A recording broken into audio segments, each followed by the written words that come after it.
Israel ಮತ್ತೆ America ಸೇರಿ Iran ಮೇಲೆ ಮತ್ತಷ್ಟು ಭೀಕರ ದಾಳಿಯನ್ನ ಮುಂದುವರೆಸಿದೆ. ಕರಾಜ್ನಲ್ಲಿ ಭಾರೀ ಸ್ಫೋಟಗಳ ಸದ್ದಿನಿಂದ ಜನ ಆತಂಕಗೊಂಡಿದ್ದಾರೆ. ಇನ್ನೊಂದು ಕಡೆ ಟೆಹರಾನ್ ಮೇಲೂ ಕೂಡ ಇರಾನ್ ಮತ್ತಷ್ಟು ದಾಳಿಯನ್ನ ಮಾಡ್ತಾ ಇದೆ. ಇನ್ನು ಮೆಹರಾಬಾದ್ ಏರ್ಪೋರ್ಟ್ ಮೇಲೂ ಕೂಡ ದಾಳಿಯನ್ನ ಮಾಡಿದೆ.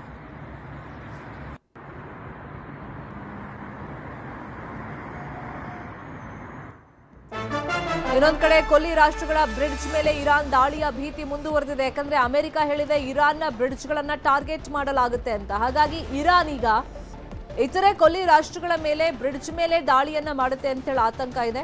ಸೌದಿ ಟು ಬಹ್ರೇನ್ ಸಂಪರ್ಕಿಸುವಂತ ಸೇತುವೆಯನ್ನ ಬಂದ್ ಮಾಡಲಾಗಿದೆ. ಕಿಂಗ್ ಫಹದ್ ಕಾಸ್ವೇನಲ್ಲಿ ಸಂಚಾರ ಬಂದ್ ಆಗಿದೆ.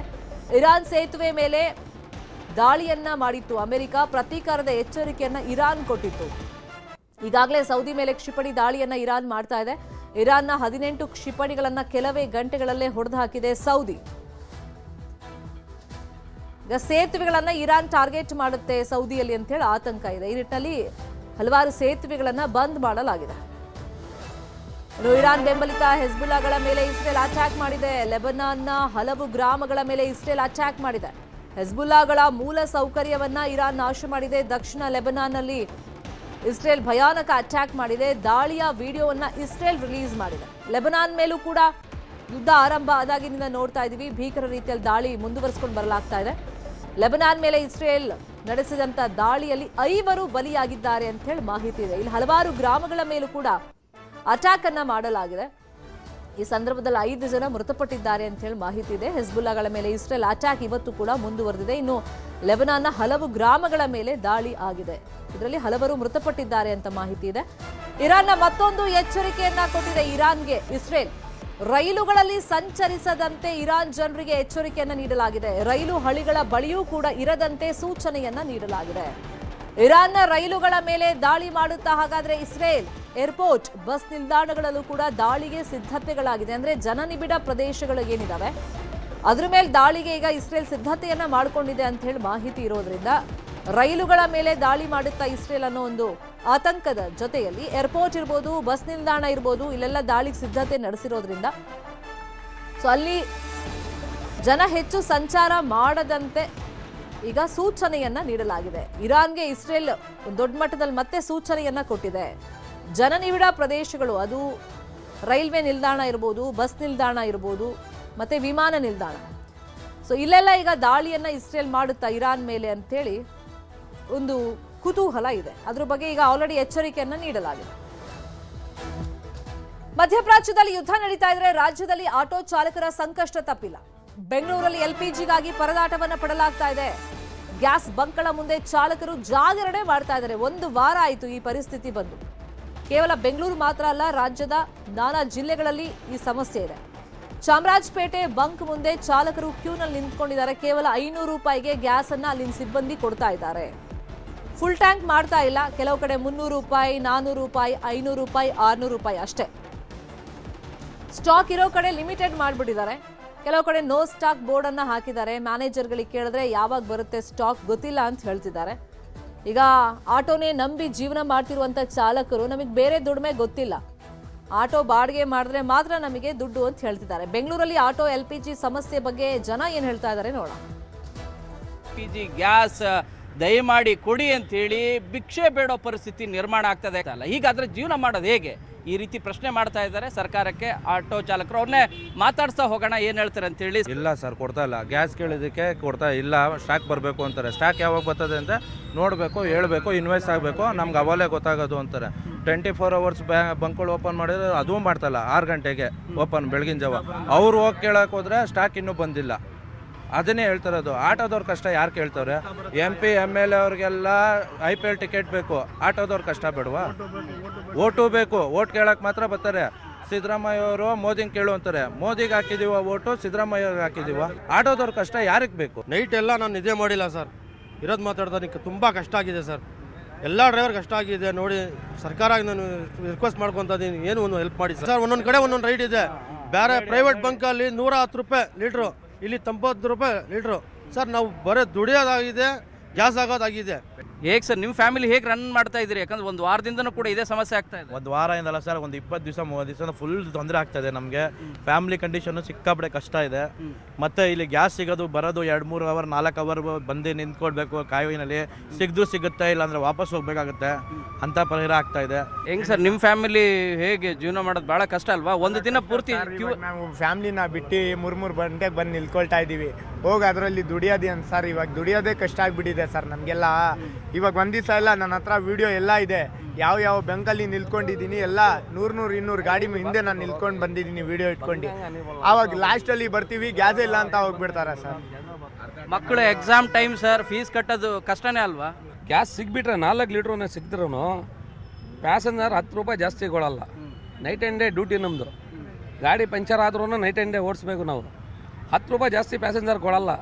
ಆಮೇಲೆ ಆನ್ಲೈನ್ ಸುಮ್ಮನೆ ನೋಡೋಕ್ಕಿರೋದು, ಆನ್ಲೈನ್ ನಮ್ಗೆ ಬಾಡಿಗೆನೇ ಬೀಳಲ್ಲ. ಹೆಂಗೆ ಸರ್ ಜೀವನ ಹೆಂಗೆ? ಮಕ್ಕಳೆಲ್ಲ ಎಕ್ಸಾಮ್ ಟೈಮ್ ಫೀಸ್ ಕಟ್ಟೋದೆಲ್ಲ ಇದೆಲ್ಲ ಬಿಟ್ಬಿಡ್ತೀನಿ ಸರ್. ಇವಾಗ ಆಟೋ ಎಲ್ಲ ಬಿಟ್ಬಿಡ್ತೀನಿ ನಾವು. ಪೊಲೀಸ್ ಕೆಲಸ ನಾವು ಮಾಡ್ಕೊಂಡಿದ್ದೀನಿ ಬಿಡಿ. ಗೌರ್ಮೆಂಟ್ ಕೆಲಸ ಕೊಡ್ರಿ ನಮಗೆ. ನಮ್ಮ ಏನು ಓದಕ್ಕೆ ಬರಲ್ಲ, ಏನು ಮಾಡೋಕ್ಕೆ ಬರಲ್ಲ.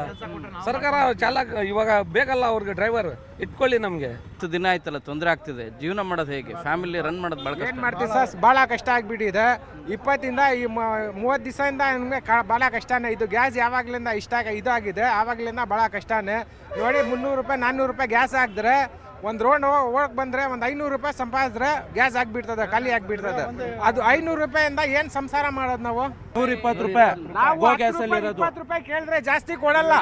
ಇವಾಗ ಲೂಟಿ ಮಾಡ್ತಾ ಇದಾರಲ್ಲ ಬಂಕವರು, ಅದಕ್ಕೆ ಯಾರು ಮಾತಾಡಬೇಕು? ಅದು ನಿಜವಾಗ್ಲೂ ಕೂಡ, ಯಾಕಂದ್ರೆ ಆಹಾರ ಇಲಾಖೆ ಸಚಿವರನ್ನು ಕೂಡ ಭೇಟಿ ಮಾಡಿ ಮನವಿ ಮಾಡಿಕೊಂಡ್ರು ಕೂಡ ಈ ಸಮಸ್ಯೆ ಬಗೆಹರಿತಿಲ್ಲ. ಡಿಸ್ಟ್ರಿಬ್ಯೂಟ್ ಮಾಡುವಂಥ ಕೆಲಸ ಮಾಡಿ, ಇಲ್ಲದೇ ಇದ್ರೆ ಭಾಳ ಕಷ್ಟ ಆಗುತ್ತೆ ಅಂತೇಳಿ ಮನವಿ ಮಾಡ್ಕೊಳ್ತಾ ಇದ್ದಾರೆ. ಕ್ಯಾಮರಾ ಪರ್ಸನ್ ರಾಯ್ಡು ಜೊತೆ ಶರಣು ಹಂಪಿ, ನ್ಯೂಸ್ 8.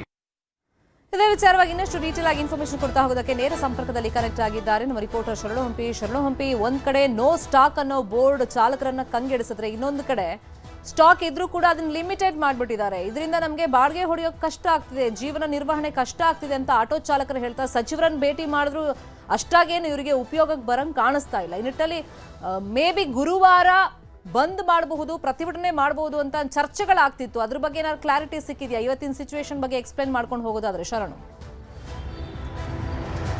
ಶರ್ಮಿತಾ, ಕಳೆದ 20 ದಿನಗಳಿಂದನೂ ಕೂಡ ಇದೇ ರೀತಿಯಾದಂಥ ಸಮಸ್ಯೆ ಇರೋದು. ಕೇವಲ LPG ಗ್ಯಾಸ್ ಮಾತ್ರ ಅಲ್ಲ, ಯಾಕಂದರೆ ತುಂಬಾ ಅಭಾವ ಇರೋದು LPG ಗ್ಯಾಸ್. ಅದರ ಜೊತೆಗೆ CNG ಗ್ಯಾಸ್ಗೂ ಕೂಡ ಭಾಳಷ್ಟು ತೊಂದರೆ ಆಗ್ತಾ ಇದೆ. ಅದಕ್ಕೆ ಟೈಮಿಂಗ್ ರೀತಿಯಾಗಿ ಹಾಕಿರೋ ಏನು ದೃಶ್ಯಗಳನ್ನು ಕೂಡ ತೋರಿಸ್ತಾ ಇದ್ದೀವಿ. ನಾವೀಗ ಶೇಷಾದ್ರಿಪುರಮಲ್ಲಿರುವಂಥ CNG ಬಂಕ್ ಇದು. ಬಟ್ ಇಲ್ಲೂ ಕೂಡ ಗ್ಯಾಸ್ ಇಲ್ಲ ಅನ್ನುವಂಥ ಬೋರ್ಡ್ ಇದೆ. ಮತ್ತು ಮಾರ್ನಿಂಗ್ ಶಿಫ್ಟ್ ಪ್ರಕಾರ 9 ಗಂಟೆಯಿಂದ 11:30ವರೆಗೂ, ಸಂಜೆ 5ರಿಂದ 7:30ವರೆಗೂ ಹೀಗೆ ಕೊಡ್ತೀವಿ ಅನ್ನೋ ರೀತಿಯಾಗಿರೋದು. ಭಾಳಷ್ಟು ಸಂಖ್ಯೆಯಲ್ಲಿ ಕ್ಯೂ ಇರೋದು ಕೂಡ ಇದೆ. ಇನ್ನು ಆಟೋ ಚಾಲಕರು ಸಾಕಷ್ಟು ಆಕ್ರೋಶವನ್ನು ವ್ಯಕ್ತಪಡಿಸ್ತಾ ಇದ್ದಾರೆ. ಮತ್ತು ಆಹಾರ ಸಚಿವರನ್ನ ಭೇಟಿ ಮಾಡಿ ಮನವಿ ಮಾಡಿಕೊಂಡ್ರೂ ಕೂಡ ಯಾವುದೇ ಉಪಯೋಗ ಆಗ್ತಿಲ್ಲ ಅನ್ನೋ ಕಾರಣಕ್ಕಾಗಿ ಬಂದ್ ಮಾಡಬೇಕು ಅನ್ನೋದ್ರ ಬಗ್ಗೆನೂ ಕೂಡ ಈಗ ಭಾಳಷ್ಟು ಆಟೋ ಚಾಲಕರು ತಮ್ಮ ಅಸಮಾಧಾನ ವ್ಯಕ್ತಪಡಿಸ್ತಾ ಇದ್ದಾರೆ. ಆದರೆ ಸದ್ಯಕ್ಕೆ ಆ ಬಗ್ಗೆ ಇದುವರೆಗೂ ಕೂಡ ಸ್ಪಷ್ಟವಾದಂಥ ನಿರ್ಧಾರವನ್ನು ಕೈಗೊಂಡಿಲ್ಲ. ಈ ರೀತಿಯಾಗಿ ಕ್ಯೂ ನಿಂತಿರುವಂಥ ದೃಶ್ಯಗಳು ನೋಡ್ತಾ ಹೋದ್ರೇ ಗೊತ್ತಾಗುತ್ತೆ ಹೇಗೆ ಪರಿಸ್ಥಿತಿ ಇದೆ ಅಂತ ಹೇಳಿ. ಸರ್, LPG ಗ್ಯಾಸ್ಗೆ ಕ್ಯೂ ನಿಂತಿರೋದು ನೋಡಿದೀವಿ, ಈ CNGಗೂ ಕೂಡ ಅಷ್ಟೇ ಪ್ರಾಬ್ಲಮ್ ಇದೆಯಾ? ಅದೇ ಪ್ರಾಬ್ಲಮ್ ಎಲ್ಲ ಕಡೆನೂ. ಓಕೆ, ಎಷ್ಟೊತ್ತಾಯ್ತು ನೀವು ಇವಾಗ ಬಂದಾಲೆ ಒಂದು ಅರ್ಧ ಗಂಟೆ ಮೇಲೆ ಆಯ್ತು. ಓಕೆ, ಇಲ್ಲಿ ಇವಾಗ ಒಂದೇ ಲೈನ್ ಅಲ್ಲಿ ಬರೋದಿದೆ ಅಲ್ಲ, ಇವಾಗ ಇಲ್ಲ ಜಾಮ್ ಆಗುತ್ತೆ ಅಂತ ಒಂದೇ ಲೈನ್ ಮಾಡೋರೆ. ಮುಂಚೆ 2 ಲೈನ್ ಮಾಡ್ತಿದ್ರು. ಬೇರೆ ಕಡೆ ಎಲ್ಲ ಆದ್ರು ಎಲ್ಲ ಕಡೆ ಹೋದ್ರು ಲೈನ್ ನಿಂತ್ಕೊಳ್ಳೇಬೇಕು. ಇವಾಗ ನಿಮ್ಮ ಸ್ನೇಹಿತರೆಲ್ಲ ಹಗಲು ರಾತ್ರಿ ಎಲ್ಲ ಕಾಯ್ತಿದ್ದಾರೆ. ಐತೆ ನಮ್ಮ ಫ್ರೆಂಡ್ ಒಬ್ಬ ಇದ್ದಾನೆ, ಅವ್ರದ್ದು ಎಲ್ಲ ಕಾಯ್ದಿರೋದೆ. ನೈಟ್ ಎಲ್ಲ ಕಾಯ್ಕೊಂಡು ಡ್ಯೂಟಿ ಮಾಡಿರೋದೆ. ಇನ್ನೊಬ್ಬ ಆಟೋ ಚಾಲಕರಿದ್ರೆ ಅವ್ರನ್ನ ಮಾತಾಡ್ಸ್ತಾ ಹೋಗ್ತೀನಿ. ಸರ್, ಎಷ್ಟೊತ್ತಾಯ್ತು? ಹೇಗೆ ನಿಜವಾಗ್ಲೂ ಕಷ್ಟ ಆಗ್ತಿದೆ ಅಲ್ವಾ? ಅರ್ಧ ಗಂಟೆ ಆಯ್ತು ಸರ್ ಬಂದು.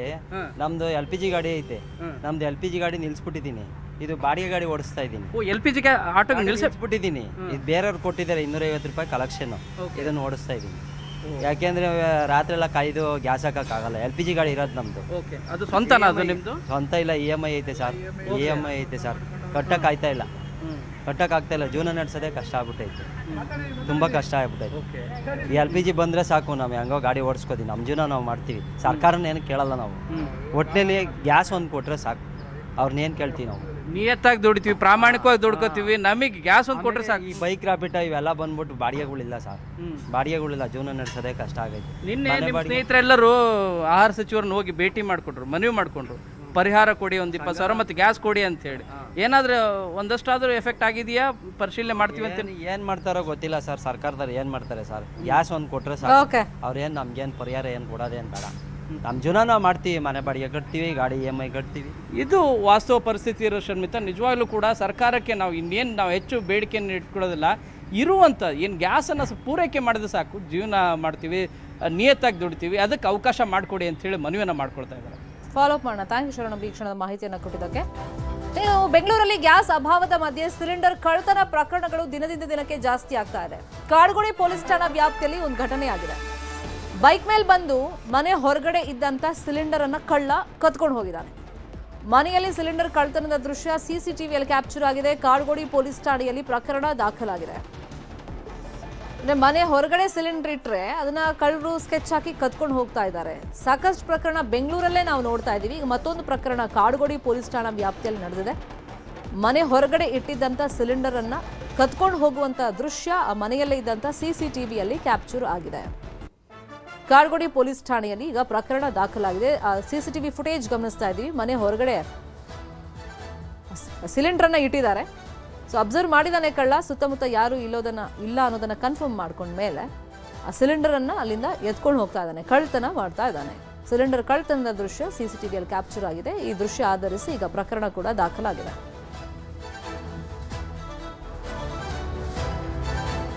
ಮಂಗಳೂರಿನ ಬಜ್ಪೆಯಲ್ಲೂ ಆಟೋ LPG ಕೊರತೆ ಕಾಡ್ತಾ ಇದೆ. 20 ದಿನಗಳಿಂದ ಹಲವು ಗ್ಯಾಸ್ ಬಂಕ್ಗಳು ಬಂದ್ ಆಗಿದೆ. ಗ್ಯಾಸ್ ಸಿಗುವಂತ ಬಂಕ್ನಲ್ಲಿ ಚಾಲಕರ ಬಳಿಯಲ್ಲಿ ದರೋಡೆ ಮಾಡಲಾಗ್ತಾ ಇದೆ. ಮಂಗಳೂರಲ್ಲೂ ಇದೇ ಸಮಸ್ಯೆ. LPG ಕೊರತೆ ಕಾಡ್ತಾ ಇದೆ. ಬಜ್ಪೆಯಲ್ಲಿ, ಮಂಗಳೂರಿನ ಬಜ್ಪೆಯಲ್ಲೂ ಕೂಡ LPG ಕೊರತೆ. 20 ದಿನಗಳಿಂದ ಹಲವು ಗ್ಯಾಸ್ ಬಂಕ್ಗಳು ಬಂದ್ ಆಗಿದೆ. ನೋ ಸ್ಟಾಕ್ ಬೋರ್ಡ್ ಅನ್ನ ಹಾಕಿದ್ದಾರೆ. ಸ್ಟಾಕ್ ಇದ್ದ ಕಡೆ ಈಗ ದುಬಾರಿ ರೇಟ್ ಮಾಡಿದ್ದಾರೆ. ಹಿಂಗಾದ್ರೆ ನಾವು ಜೀವನ ಮಾಡೋದು ಹೆಂಗೆ, ಗ್ಯಾಸ್ ಹಾಕ್ಸ್ಕೊಳ್ಳೋದು ಹೆಂಗೆ? ಸೊ ಹೀಗೆ ಆಟೋ ಚಾಲಕರು ಕೇಳ್ತಾ ಇದ್ದಾರೆ ಪ್ರಶ್ನೆಯನ್ನ. ಈಗ ಬಜ್ಪೆಯಲ್ಲಿ KG ಗ್ಯಾಸ್ಗೆ 120 ರೂಪಾಯಿ ವಸೂಲಿ ಮಾಡ್ತಾ ಇದ್ದಾರಂತೆ. ಹೆಚ್ಚಿನ ದರಕ್ಕೆ ಗ್ಯಾಸ್ ಮಾರಾಟ ಮಾಡ್ತಾ ಇದ್ದಾರೆ ಬಂಕ್ ಸಿಬ್ಬಂದಿ. ಗ್ಯಾಸ್ಗಾಗಿ ಮಂಗಳೂರು ನಗರ, ಸುರತ್ಕಲ್, BC ರೋಡ್ಗೆ ಆಟೋ ಚಾಲಕರು ಹೋಗ್ತಾ ಇದ್ದಾರೆ. ಸೊ ಬಜ್ಪೆ ಆಟೋ ಗ್ಯಾಸ್ನಲ್ಲಿ ಆಟೋ ಚಾಲಕರ ಬಳಿ ಹಗಲು ದರೋಡೆಯನ್ನ ಮಾಡಲಾಗ್ತಾ ಇದೆ. ಈ ಬಗ್ಗೆ ಚಾಲಕರು ಏನ್ ಹೇಳಿದ್ದಾರೆ ನೋಡೋಣ. LPG ಗ್ಯಾಸ್ ಅಭಾವ ಮಂಗಳೂರಲ್ಲಿ ಬಹಳಷ್ಟು ಕಾಡ್ತಾ ಇದೆ. ಮಂಗಳೂರು ನಗರದಲ್ಲಿ 7 ಬಂಕ್ಗಳಿದ್ರು ಕೂಡ ಕೆಲವು ಬಂಕ್ಗಳಲ್ಲಿ LPG ಗ್ಯಾಸ್ ಲಭ್ಯ ಆಗ್ತಾ ಇದೆ. ಆದ್ರೆ ಮಂಗಳೂರು ನಗರದ ಹೊರಭಾಗಿನ ಚಿತ್ರಣ ಅದು ಭಯಂಕರ ಆಗಿರುವಂತದ್ದು. ಯಾಕೆಂದ್ರೆ ಆಟೋ ಚಾಲಕರು ತಮ್ಮ ಆಟೋವನ್ನೇ ಓಡಿಸಕ್ಕಾಗದೆ ಕಂಗಾಲಾಗಿದ್ದಾರೆ. ನಾವೀಗ ಮಂಗಳೂರು ನಗರ ಹೊರವಲಯದ ಬಜ್ಪೆ ಆಟೋ ನಿಲ್ದಾಣದ ಮುಂಭಾಗದಲ್ಲಿದ್ದೇವೆ. ನೀವು ಇಲ್ಲಿ ಸಾಕಷ್ಟು ಆಟೋಗಳನ್ನು ಗಮನಿಸ್ತಾ ಇದ್ದೀರಿ. ಜೊತೆಗೆ ಆಟೋ ಚಾಲಕರು ಕೂಡ ಇದ್ದಾರೆ. ಒಂದು ಕಾಳಸಂತೆಯಲ್ಲಿ ಗ್ಯಾಸ್ ಮಾರಾಟ ಆಗ್ತಾ ಇದೆ, ಮತ್ತೊಂದು ಕಡೆ ಗ್ರಾಮೀಣ ಭಾಗದಲ್ಲಿ ದುಪ್ಪಟ್ಟು ಬೆಲೆಗೆ ಗ್ಯಾಸ್ ಮಾರಾಟ ಆಗ್ತಾ ಇದೆ. ಈ ನಿಟ್ಟಿನಲ್ಲಿ ಸಾಕಷ್ಟು ಇಲ್ಲಿ ಆಟೋ ಚಾಲಕರು ಆಕ್ರೋಶವನ್ನು ಹೊರಹಾಕಿದ್ದಾರೆ. ಯಾಕಂದ್ರೆ ಮಂಗಳೂರು ನಗರದಲ್ಲಿ 92 kgಗೆ 92 ರೂಪಾಯಿಗೆ LPG ಗ್ಯಾಸ್ ಸಿಕ್ಕರೆ ಇಲ್ಲಿ ಮಂಗಳೂರು ನಗರದ ಹೊರಭಾಗಕ್ಕೆ ಬರುವಾಗ ಅದು 120 ರೂಪಾಯಿ ದರ ಆಗುತ್ತೆ. ಸರ್, ಎಷ್ಟು ಕಷ್ಟ ಆಗ್ತಾ ಇದೆ ತಮಗೆ? ನಮ್ಮ ಕಷ್ಟ ಎಷ್ಟಾಗ್ತದೆ ನಿಮಗೆ ಅಷ್ಟು ನಾವು 3 ದಿವಸದಲ್ಲಿ ಅರ್ಧ ಗ್ಯಾಸ್ ಮಾಡಿ ಅರ್ಧದಲ್ಲಿ ಬಿಟ್ಟು ಪ್ಯಾಸೆಂಜರ್ ಬಿಟ್ಟದುಂಟು. ನಮಗೆ ಅರ್ಧ ಹೋಗ್ತೇವೆ, ಅಲ್ಲಿ ಗ್ಯಾಸ್ ಇಲ್ಲ. ಮಂಗಳೂರಲ್ಲಿ ಗ್ಯಾಸ್ ಉಂಟು ಅಂತ ಹೇಳ್ತಾರೆ, ಅಲ್ಲಿ ಹೋಗೋ ಗ್ಯಾಸ್ ಇಲ್ಲ. 62 ರೂಪಾಯಿ ಇದ್ದ ಗ್ಯಾಸನ್ನು ಒಮ್ಮೆಲೆ 72, 92 ಈಗ 120ಗೆ ಬಂದಿದೆ. ನಾವು ಏನು ಮಾಡ್ಬೇಕು ಸರ್? 120 ಕೊಟ್ಟರೆ ಬಜ್ಪೆಯಲ್ಲಿ ಗ್ಯಾಸ್ ಇಲ್ಲ. ಇಲ್ಲಿ 2 ಪಂಪ್ ಇದೆ, ಒಂದು ಪೆಟ್ರೋಲ್ ಪಂಪ್ ಕಿನ್ನಿಪದವಲ್ಲಿ, ಮತ್ತು ಅಲ್ಲಿ ಒಂದು ಮಸೀದಿ ಹತ್ತಿರ. ಆ ಕಿನ್ನಿಪದ ಪೆಟ್ರೋಲ್ ಪಂಪ್ ಇವತ್ತಿಗೆ ಬಂದಾಗ 25 ದಿವಸ ಆಯಿತು. ಇಲ್ಲಿ ಗೋಗು ಗ್ಯಾಸಲ್ಲಿ ಗ್ಯಾಸ್ ಇದೆ, ಇವರು ಇದ್ರೂ ಕೂಡ ಇಲ್ಲ ಅಂತ ಹೇಳ್ತಾರೆ. ಬಂದರೆ 120 ರೂಪಾಯಿ ಮಾಡ್ತಾರೆ. ಅದು ಸರ್ ನಿಮಗೆ ಬೇಕಾಗಿ ನಾವು ತರಿಸಿದ್ದು, ನಿಮ್ಮ ಕಷ್ಟಕ್ಕೆ ಬೇಕಾಗಿ. ನಮ್ಮ ಕಷ್ಟಕ್ಕೆ ಬೇಕಾಗಿ ತರಿಸಿದರೆ 120 ಆಗಿದ್ರೆ ನಾವು ಹೇಗೆ ಸಾಧ್ಯ ನಾವು ಮೇಂಟೈನ್ ಮಾಡೋದು? ಪ್ಯಾಸೆಂಜರ್ ಹೇಳ್ತಾರೆ ನಮಗೆ ಜಾಸ್ತಿ ಹಣ ಕೊಡಲಿಕ್ಕೆ ಸಾಧ್ಯ ಇಲ್ಲ ಅಂತ ಹೇಳ್ತಾರೆ. ನಾವು ಮತ್ತೆ ನಮ್ಮ ಕಷ್ಟವನ್ನು ಯಾರ ಹತ್ರ ಹೇಳೋದು? ಅದಕ್ಕಾಗಿ ನಾವು ಈ ನಮ್ಮ ಮೊದಲಿಗೆ ಬಂದಂತ 62 ರೂಪಾಯಿಗೆ ಗ್ಯಾಸ್ ನಮಗೆ ಸಿಗಬೇಕಂತ ಹೇಳಿ ತಮ್ಮಲ್ಲಿ ವಿನಂತಿ ಮಾಡ್ತಾ ಇದ್ದೇವೆ. ದಿನದ ದುಡಿಮೆಯನ್ನು ನಂಬಿ ಬದುಕುವಂತವರು ಇಂತಹ ಸಿಚುವೇಶನ್ ತಮ್ಮ ಕುಟುಂಬ ನಿರ್ವಹಣೆಗೆ ಯಾವ ರೀತಿ ಕಷ್ಟ ಆಗ್ತಾ ಇದೆ? ಅಲ್ಲ, ತುಂಬ ಕಷ್ಟ ಆಗ್ತಾ ಉಂಟು ಸರ್. ಈಗ ನೋಡಿ, ನಮಗೆ 62 ರೂಪಾಯಲ್ಲಿ ಗ್ಯಾಸ್ ಸಿಗ್ತದೆ. ಒಮ್ಮೆಲೆ 90, 92 ಆಯಿತು. ಇನ್ನೊಂದು ಕಡೆಯಿಂದ 120 ತೆಗಿತಾ ಇದ್ದಾರೆ. ಇದು ಅವರು ನಮ್ಮನ್ನು ಲೂಟಿ ಮಾಡೋದಲ್ವಾ? ನಮ್ಮನ್ನು ಡ್ರೈವರ್ನವರು ಒಂದು 10 ರೂಪಾಯಿ ಜಾಸ್ತಿ ತೆಗೆದ್ರೆ ಹೇಳ್ತಾರೆ, ನಮ್ಮ ಮೇಲೆ ಆಕ್ಷನ್ ತೆಗಿತಾರೆ. ಅದು ನೀವು ಹೇಗೆ ತಗೊಂಡದಂತ ನೋಡಿ. ಈಗ ನಾವು ಜೀವನ ತೆಗೆಯೋದು ತುಂಬ ಕಷ್ಟ ಆಗಿದೆ. ಅವ್ರ ಹತ್ರ ನಾವು ಎಷ್ಟು ಸಲ ಹೇಳಿದೆ, ಅವರಿಲ್ಲ, ನಮಗೆ ಅದು ಕಂಪನಿಯಿಂದ ಬಂದ ರೇಟು, ನಮ್ಗೆ ಏನು ಮಾಡಲಿಕ್ಕೆ ಆಗೋದಿಲ್ಲ ಹಾಗೆ ಅಂತೇಳಿ ಹೇಳ್ತಿದ್ದಾರೆ. ನಾವು ಎಂತ ಮಾಡೋದು? ಈಗ ನೋಡಿ, ಒಂದು ಲೀಟ್ರ್ ಇದರಲ್ಲಿ ಗ್ಯಾಸ್ನಲ್ಲಿ ನಮಗೆ ಸಿಗೋದು ಎಷ್ಟು ಕಿಲೋಮೀಟ್ರ್ ಹೋಗ್ತದೆ? 18-20 ಕಿಲೋಮೀಟ್ರ್ ಹೋಗ್ತದೆ. ಅದು ನಮಗೆ ಸಾಕಾಗ್ತದೆ? ಎಷ್ಟು ನಾವು ಅಂತ ಇದು ಮಾಡೋದು? ನಾವು ಮೊನ್ನೆಯಿಂದ ತುಂಬ ಕಷ್ಟದಲ್ಲಿದ್ದೇವೆ. ನಮಗೆ ಇದಕ್ಕೆ ಒಂದು ಪರಿಹಾರ ಅಂತೇಳಿ ಒಂದು ನಮ್ಮ ಸಂಬಂಧಪಟ್ಟ ಅಧಿಕಾರಿ ಅವರು ಇದರ ಬಗ್ಗೆ ತಗೊಳ್ಬೇಕು, ಈ ಪಂಪಿನವರ ಮೇಲೆ. ದುಪ್ಪಟ್ಟು ದರದಲ್ಲಿ ಗ್ಯಾಸ್ ಅನ್ನ ದರ ಏರಿಕೆ ಮಾಡ್ತಾ ಇದ್ದಾರೆ. ಆದರೂ ಕೂಡ ಸಮರ್ಪಕವಾಗಿ ಲಭ್ಯ ಆಗ್ತಾ ಇಲ್ಲ. ಹಾಗಾಗಿ ಇದೊಂದು ಒತ್ತಡವನ್ನ ಸೃಷ್ಟಿ ಮಾಡಿ ಇದರ ಲಾಭವನ್ನು ಪಡೆದುಕೊಳ್ಳುವಂತ ತಂತ್ರಗಾರಿಕೆ ಇರ್ಬೋದೆಂಬ ಆರೋಪವನ್ನು ಇಲ್ಲಿ ಆಟೋ ಚಾಲಕರು ಮಾಡ್ತಾ ಇದ್ದಾರೆ. ಕ್ಯಾಮರಾಮನ್ ನಿಖಿಲ್ ಸುವರ್ಣ ಜೊತೆ ಕಿಶನ್ ಶೆಟ್ಟಿ, ನ್ಯೂಸ್ 18 ಮಂಗಳೂರು. ಮತ್ತಷ್ಟು